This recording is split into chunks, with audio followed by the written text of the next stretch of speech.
Ubhengezwe njengoMongameli wephiko lamanina e-ANC unkosikazi Sisisi Tolashe elalisa ngophotho unkosikazi Bathabile Dlamini nonkosikazi Thembeka Mchunu abekhuphisana nabo kwesi sikhundla. Usekela mongameli walombutho ngunkosikazi Lungi Mnganga Gcabashe. Kungekudala uMongameli Cyril Ramaphosa uzakuyivala ngokusesikweni lenkomfa yeshumi elinesithathu. We then have had Comrade Sisisi Tolashe, our leadership, who got 1,729 votes.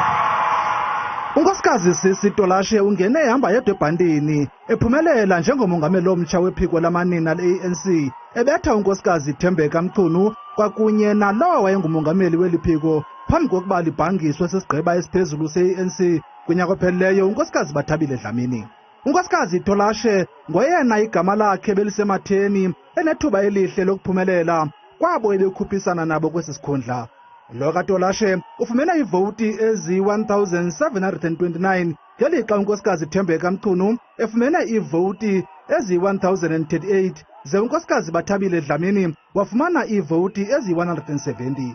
Ayingomtshakazi ke kubunkokheli beliphiko lamanina unkosikazi Tolashe nanjengoko wayengusosiba jikelele walo ngethuba likhokelwa ngunkosikazi Bathabile Dlamini. Ukanti unkosikazi Lungi Mnganga Gcabashe wonyulwe njengosekela mongameli weliphiko ngelixa unkosikazi Nokuthula Nqaba echongwe njengososiba jikelele. Bangaphaya kwe-2,900 abathunywa abathe bavota kule nkomfa kwaye bothulelwe umnqwazi ngendlela abasingethe ngayo le nkomfa. Ukanti uMongameli Cyril Ramaphosa kulindeleke ukuba ayivale ngokusesikweni le nkomfa.